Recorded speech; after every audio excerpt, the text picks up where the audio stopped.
Vous venez d'acheter un appartement, vous avez récupéré les clés, vous êtes content, vous avez sabré le champagne, vous avez fêté ça. Et là, vous découvrez qu'il y a un gros problème que vous n'aviez pas vu avant d'acheter lors de la visite. Ça peut être une fuite d'eau, ça peut être de l'humidité masquée, etc. Bref, vous avez découvert l'existence d'un vice caché. Bien sûr, le vendeur ne vous en a jamais parlé. Qu'est-ce que vous pouvez faire quand vous vous retrouvez dans cette situation? Quels sont les recours possibles? Eh bien, c'est ce que je vous propose de voir dans la vidéo d'aujourd'hui.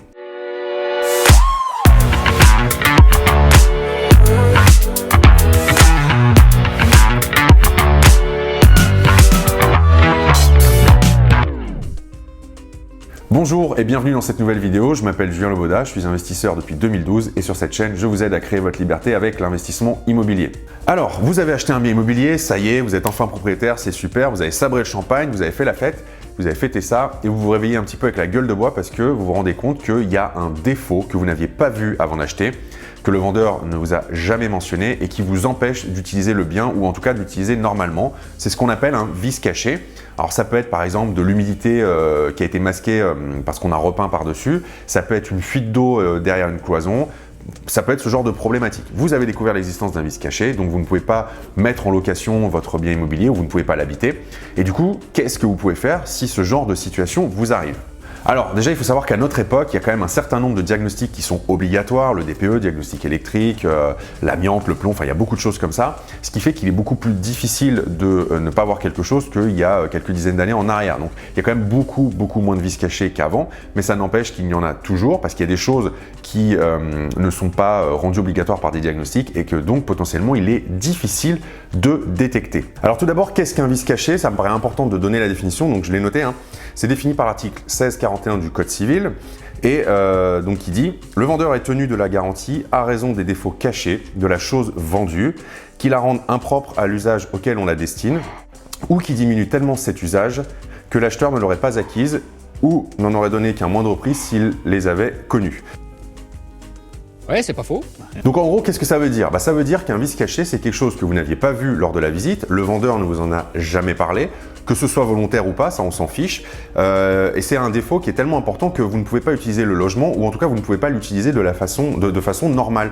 Voilà, donc typiquement dans le cas d'humidité, vous pourriez l'habiter, mais c'est un petit peu malsain, c'est insalubre, ça peut être un bon exemple. Et du coup, la notion qui est importante derrière ça, c'est de se dire que si vous aviez connu ce problème avant l'achat, soit vous n'auriez pas acheté le logement, soit vous ne l'auriez pas du tout acheté au même prix, ce qui paraît assez logique. Alors si vous êtes dans cette situation, sachez que vous avez un recours qui s'appelle l'action en garantie des vices cachés.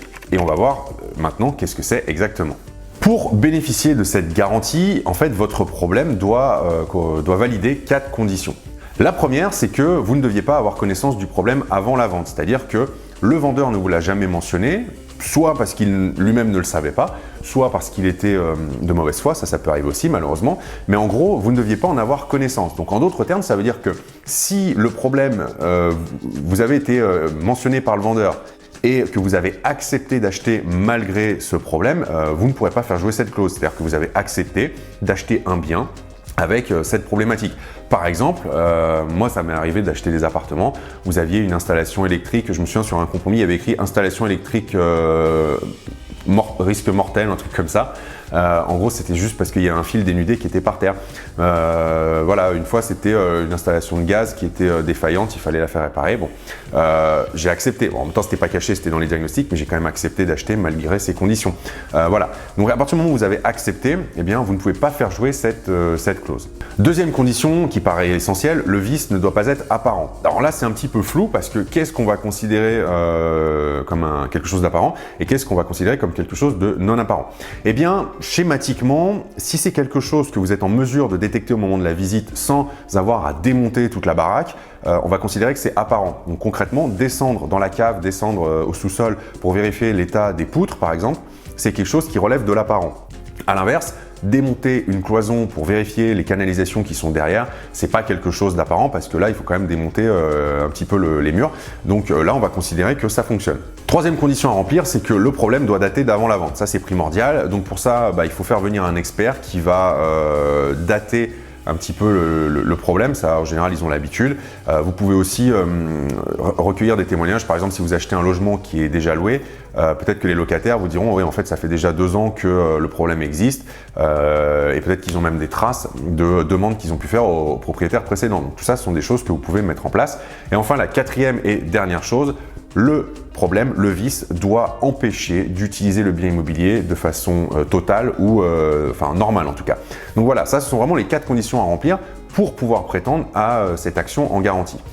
Alors, quels sont vos recours à vous en tant qu'acheteur une fois que vous avez fait ça? Il faut savoir que vous avez 2 ans à compter de la détection du vice caché et non pas à compter de l'achat pour lancer l'action. Donc la première chose à faire, c'est à l'amiable, envoyer une lettre recommandée au vendeur et voir comment il réagit. Maintenant, s'il ne réagit pas, là, vous allez pouvoir saisir le tribunal judiciaire. Alors, si le vendeur est un professionnel, et j'entends par là un vrai professionnel de l'immobilier, type un marchand de biens, pas un agent immobilier qui, lui, ne sert que d'intermédiaire entre un acheteur et un vendeur. On parle vraiment de quelqu'un qui a acheté le bien dans le but de le revendre avec une structure.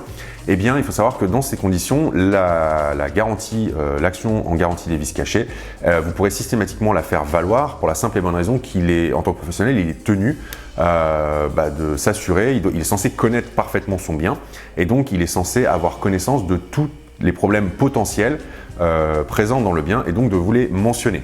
Maintenant, si le vendeur est un particulier, c'est un petit peu plus délicat parce que bien souvent sur les compromis de vente, eh bien, il y a une renonciation à cette garantie des vices cachés. Et là, c'est un petit peu plus délicat. Donc là, on va dissocier 2 cas de figure. S'il y a bien la clause d'exonération de la garantie en vices cachés et que le vendeur n'avait pas connaissance du problème, malheureusement, vous ne pourrez pas faire jouer cette garantie. Par contre, si la clause est présente, mais que vous arrivez à prouver que le vendeur est de mauvaise foi, donc qu'il avait connaissance du problème et qu'il a volontairement essayé de vous le dissimuler pour vous vendre le bien, et bien là, la clause n'est plus valable, simplement parce qu'il y a volonté de vous tromper, il y a de la mauvaise foi, et donc là, vous pourrez tout à fait faire jouer cette clause d'action en garantie des vices cachés.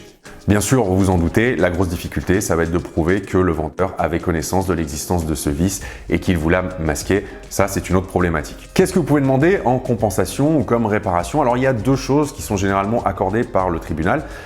Soit vous avez une diminution du prix de vente si le problème peut être résolu, que vous voulez garder le bien. Donc, en fait, le vendeur va vous rembourser une partie du prix que vous avez versé au moment de l'achat.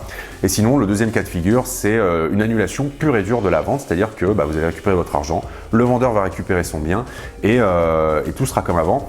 Par contre, il y a une condition à respecter si c'est ce qui vous arrive, vous êtes dans l'obligation de restituer le bien immobilier dans le même état que celui dans lequel vous l'avez acheté. Donc attention, parce que si vous avez commencé à faire des travaux de rénovation, potentiellement vous allez perdre le bénéfice de ces travaux et vous allez vous retrouver dans une situation où peut-être il faudra remettre à l'identique. Et en plus des 2 cas de figure précédents, vous pouvez aussi toucher des dommages et intérêts. Ça, c'est souvent le cas si il est avéré que le vendeur est de mauvaise foi. C'est-à-dire que le vendeur, il a volontairement caché le vice, il le connaissait, il a essayé de vous tromper, de vous revendre quelque chose qui n'est pas conforme. Et bien, en général, en plus, il y a des dommages et intérêts. Parce que là, il y a vraiment la mauvaise foi qui est avérée. Donc voilà, il y a une punition supplémentaire, on va dire. Dans tous les cas, si ça vous arrive, en tout cas, je vous recommande de faire appel à un avocat. Vous ne lancez pas là-dedans tout seul ou toute seule, parce qu'un avocat spécialisé en droit immobilier saura vous accompagner comme il faut. C'est vraiment c'est un vrai métier. Et ma recommandation dans ce genre de problème, c'est de ne pas faire ça seul, vraiment. Donc faites-vous bien accompagner. Voilà ce que je voulais partager avec vous dans cette vidéo. Ce que vous pouvez faire maintenant, c'est me dire dans les commentaires si ça vous est déjà arrivé, malheureusement, de tomber sur un vice caché, de découvrir un problème après la vente. Voilà, on parle souvent des aspects positifs de l'investissement immobilier, mais si vous me suivez et que vous me connaissez, vous savez que j'aime bien aussi parler des galères qu'on rencontre parce qu'il y en a parfois, ça reste la réalité. Et on n'est pas là pour vendre du rêve ni embellir la réalité des investisseurs. Voilà, si ça vous est déjà arrivé, dites-moi dans les commentaires ce qui vous est arrivé, comment vous avez solutionné le problème, si vous avez réussi à le solutionner. Enfin, racontez-moi un petit peu votre histoire. Je pense que ça pourra aider beaucoup de monde de voir un petit peu ce qui peut se passer. Merci à vous d'avoir regardé cette vidéo jusqu'au bout et je vous dis à dimanche prochain 17 h pour une nouvelle vidéo. Ciao!